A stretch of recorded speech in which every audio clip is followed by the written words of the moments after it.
तो दोस्तों आज हम पढ़ेंगे अपने बजट में बताए गए दूसरे इंजन के बारे में जिसका नाम है MSME यानी micro small and medium enterprises.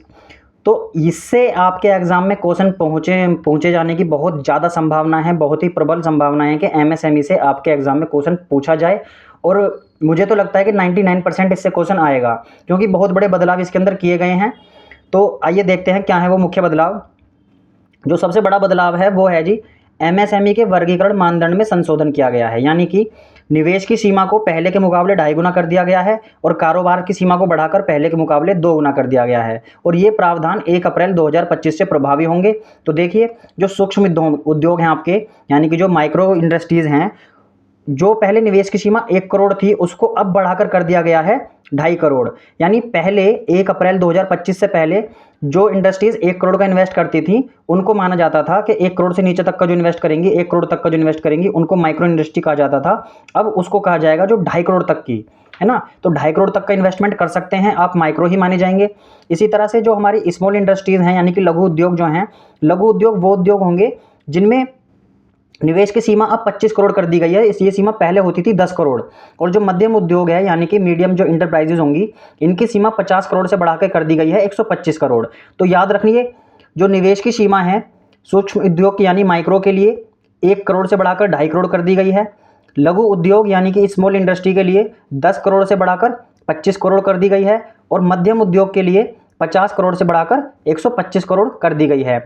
अगर कारोबार की हम देखें तो पहले कारोबार 5 करोड़ था, अभी 5 करोड़ से बढ़ाकर 2 गुना यानी कि 10 गुना 10 करोड़ कर दिया गया है। पहले 50 करोड़ कारोबार जो होता था उसको लघु उद्योग कहा जाता था, अब 50 करोड़ नहीं 100 करोड़ वाले को तक लघु उद्योग के अंदर आएंगे। और जो मध्यम उद्योग है इसकी सीमा को बढ़ाकर 250 करोड़ से सीधा 500 करोड़, यानी कि निवेश में 2.5 गुना का परिवर्तन किया गया है और कारोबारी क्षमता में 2 गुने का परिवर्तन किया गया है। अब इसको अगर हम निवेश में और कारोबार से कंपेयर करें तो देखिए पहले निवेश का 5 गुना कारोबार कर सकते थे। यानी अगर जैसे पहले निवेश का देखें तो माइक्रो के लिए निवेश 1 करोड़ तो कारोबार 5 करोड़। लघु उद्योग यानी स्मॉल के लिए अगर निवेश 10 करोड़ तो कारोबार 50 करोड़। मध्यम उद्योग यानी मीडियम इंडस्ट्री के लिए अगर निवेश 50 करोड़ तो कारोबार 250 करोड़। यानी पहले क्या था, निवेश का 5 गुना कारोबार था, लेकिन अब क्या हुआ है, अब निवेश का 4 गुना कारोबार हो गया है। यानी अगर निवेश 2.5 करोड़ तक है तो व्यापार 10 करोड़, निवेश अगर 25 करोड़ तक है तो कारोबार 100 करोड़ तक, अगर निवेश 125 करोड़ का है तो कारोबार 500 करोड़ तक का। तो ये हमारी संशोधित हैं जो कि 1 अप्रैल 2025 से प्रभावी हुई हैं।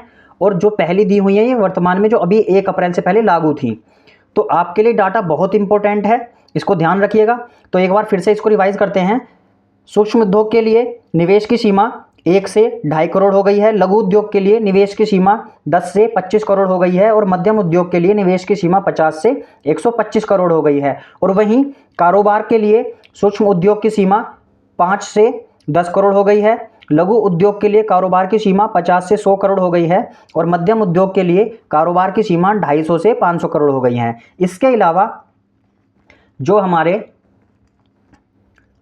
उद्यम पोर्टल है, उद्यम पोर्टल पर जो पंजीकृत सूक्ष्म उद्योग हैं, तो इसको ध्यान रखिएगा दोस्तों, ये जो स्कीम है ये सूक्ष्म उद्यम यानी माइक्रो इंडस्ट्री के लिए है ना। किसके लिए? माइक्रो इंडस्ट्रीज के लिए। तो जो सूक्ष्म उद्यम हैं उनको पहले वर्ष में 5 लाख तक की सीमा वाले 10 लाख कस्टमाइज्ड क्रेडिट कार्ड जारी किए जाएंगे।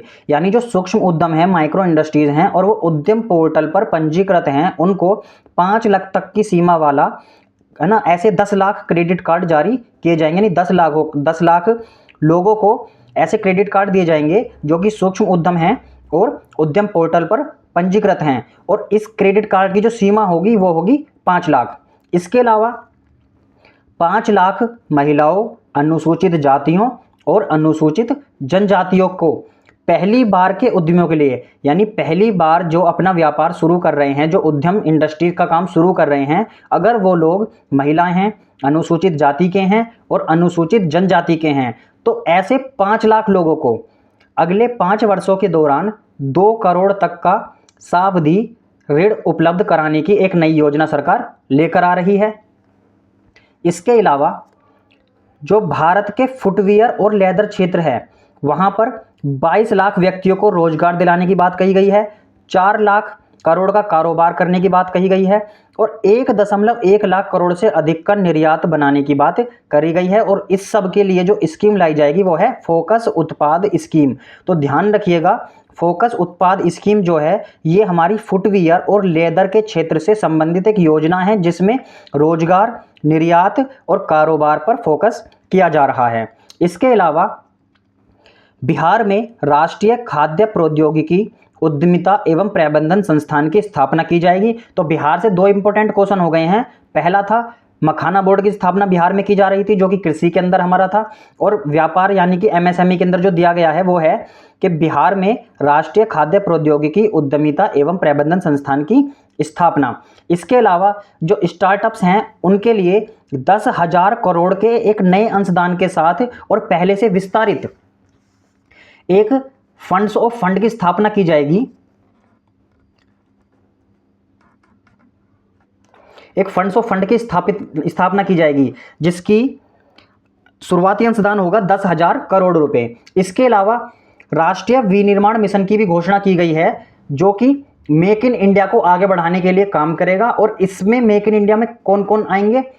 लघु उद्यम, मध्यम उद्यम और बड़े उद्योग। तो ध्यान रखिएगा, जो मेक इन इंडिया के लिए राष्ट्रीय विनिर्माण मिशन है इसमें लघु उद्यम, मध्यम उद्यम और बड़े उद्योगों को शामिल किया गया है। वहीं जो आपकी ये कस्टमाइज क्रेडिट कार्ड वाली जो योजना है इसके अंदर केवल सूक्ष्म उद्यमों को शामिल किया गया है।